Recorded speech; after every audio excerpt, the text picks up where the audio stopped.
Hello, welcome to Đông Nai Radio and Television Station. Here comes the news today. The United Nations Population Fund, in collaboration with related agencies, has just organized the award ceremony for the contest of creating media products. Speak Up, Take Action. After more than 1 month of implementation, the organizers have awarded many individual and collective awards for the types of videos and photos. The contest contributes to encouraging the community to share messages on gender equality, speak up and work together to end violence against women and girls.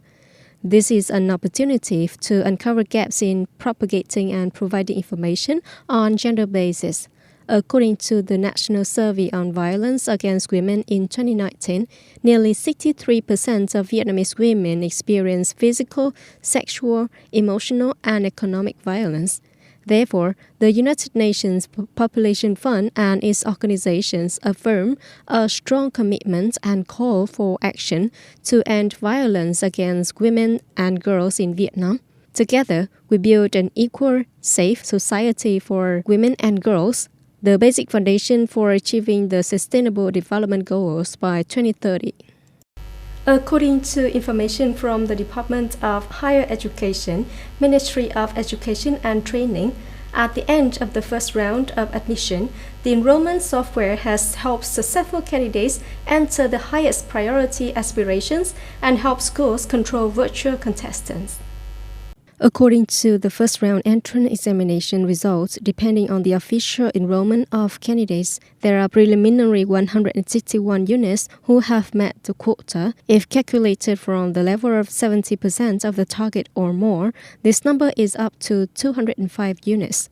The Department of Higher Education assesses that this data reflects that the enrollment work in 2020 has achieved the criteria of being quick, convenient, light and effective, reducing the pressure on the additional enrollment.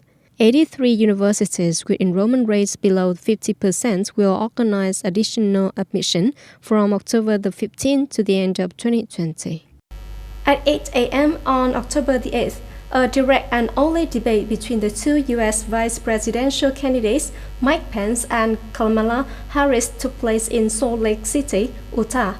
With President Donald Trump infected with COVID-19 and a pandemic that has killed more than 200,000 Americans, this is a presidential debate arguably the most important in American history. The coordinator of this 90-minute debate is Susan Page, chief of the USA Today press office. Harris began with a series of strong, detailed critiques about the Trump administration, then revolved around how the Biden administration would do better. In the topic of the COVID-19 epidemic, she mentioned the failure of the Trump administration to kill more than 200,000 people in the United States. According to her, the Biden administration will focus on contact tracking, testing, managing, and ensuring that the vaccine is free for everyone. In response, Mr. Pence accused Democratic presidential candidate Joe Biden of stealing the idea of the administration of President Donald Trump's COVID-19 response. The debate was less chaotic than the previous presidential one, but at times Harris had to tell Mr. Pence not to interrupt her. Mr. Pence, 61, is a staunch supporter of Mr. Trump and one of those who quietly softened the president's strong statements. Harris, 55, is the third woman, but the first person of color to serve as the vice president.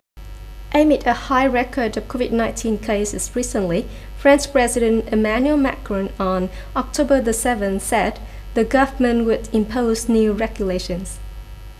President Macron said in a televised interview, there is a need for new regulations for areas where epidemics are progressing too quickly.